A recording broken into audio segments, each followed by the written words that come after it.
اللهم صل على محمد النبی الامی وعلى آلہ وسلم تسلیما۔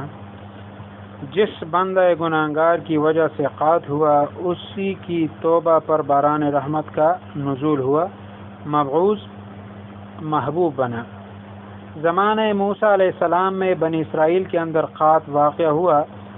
لوگوں نے جمع ہو کر موسیٰ علیہ السلام سے عرض کیا کہ یا نبی اللہ، اپنے پروردگار سے دعا کیجئے کہ ہم پر بارش برسا دے۔ آپ ان کے ہمراہ جنگل کو چلے، وہ 70,000 آدمی تھے بلکہ کچھ زیادہ۔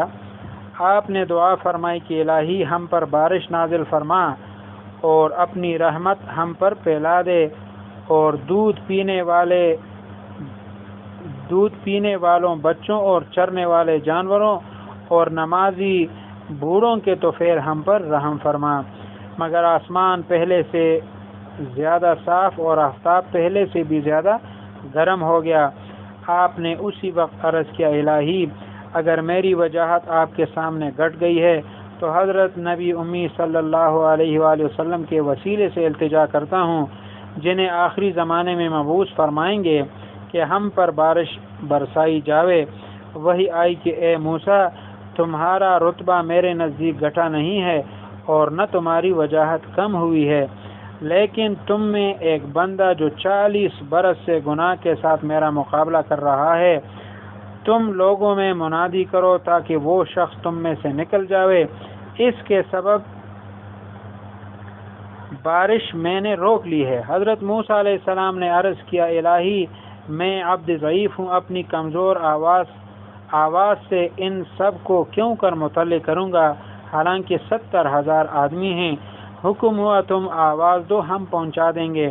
چنانچہ آپ نے کھڑے ہو کر ندا کی، اے وہ گناہگار بندے جو 40 سال سے گناہوں کے ساتھ اللہ کا مقابلہ کر رہا ہے، ہمارے درمیان سے نکل جا، کیونکہ تیری ہی وجہ سے بارش روکی گئی ہے۔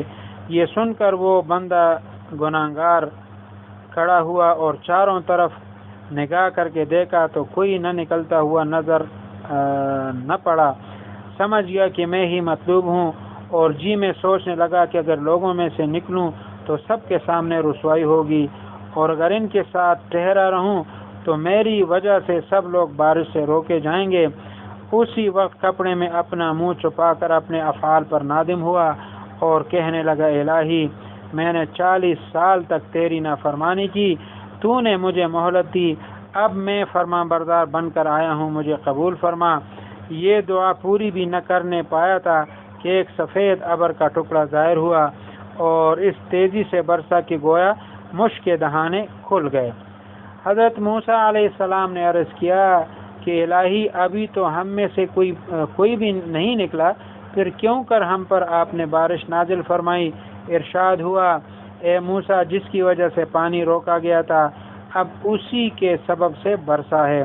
حضرت موسیٰ علیہ السلام نے عرض کیا کہ الہی، اس بندے کو مجھے دکھا دے۔ فرمایا کہ اے موسیٰ، میں نے نافرمانی کے زمانے میں اسے رسوا نہ کیا، اب فرما برداری کے وقت اسے کیوں کر رسوا کروں گا؟ اے موسیٰ علیہ السلام، میں چغل خوروں سے بغض رکھتا ہوں، میں کیوں کر چغل خوری کروں؟ مفتی محمد حسن نور اللہ مرقدہ کے بیعت اور خلافت کا حیرت انگیز واقعہ۔ مفتی محمد حسن صاحب نے حکیم الامت سے بیعت کی درخواست کی۔ حضرت نے فرمایا مفتی صاحب، 3 شرائط ہے بیعت کے لیے۔ ایک تو یہ کہ تم نے دور حدیث غیر مقلدوں سے کیا ہے، اب دیوبند جا کر وہاں سے دور حدیث کر لو۔ دوسری یہ کہ آپ کے مخارج ٹھیک نہیں، کسی ماہر قاری سے تجوید کی مشق کر لو اور مجھے سند دکھاؤ۔ تیسری، اپنی اہلیہ سے لکھوا کر لاؤ کہ میرا خاوند یعنی مفتی صاحب میرے ساتھ ظلم و زیادتی وغیرہ نہیں کرتا۔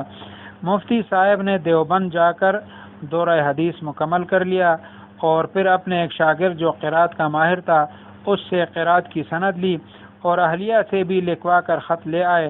تقریباً 2 سال کے عرصے کے بعد بیعت کے لیے پھر درخواست کی۔ حکیم الامت رحمۃ اللہ علیہ نے اجازت و خلافت دے کر پھر بیعت کر لیا۔ حضرت مفتی صاحب اپنے شیخ حکیم الامت رحمۃ اللہ علیہ کے ایسے عاشق تھے کہ ایک دفعہ عرض کیا کہ حضرت، یعنی اپنے شیخ حکیم الامت رحمۃ اللہ علیہ سے، کوئی کہے کہ ایک طرف جنت ہے اور دوسری طرف آپ کے شیخ حکیم الامت کی مجلس ہے، تو تم کس کو اختیار کرو گے؟ تو میں حضرت کی صحبت کو ترجیح دوں گا۔ حقیقت یہ ہے کہ جس کو شیخ سے محبت نہیں اس کو رب سے محبت نہیں۔ شیخ کی محبت و اطاعت کامیابی کا زینہ ہے۔ ایک دفعہ حضرت خواجہ عزیز الحسن مجذوب رحمۃ اللہ علیہ نے حکیم الامت رحمۃ اللہ علیہ سے عرض کیا کہ حضرت کاش میں آپ کی بیوی ہوتا کہ آپ سے کبھی جدا ہی نہ ہوتا۔ اللہ تبارک و تعالی ہمیں بھی اپنے شیخ حضرت مولانا صاحب دامت برکاتہم سے محبت نصیب فرمائے اور ان کی اطاعت جو کرنے کی توفیق عطا فرمائے۔ وآخر دعوانا الحمد للہ رب العالمین۔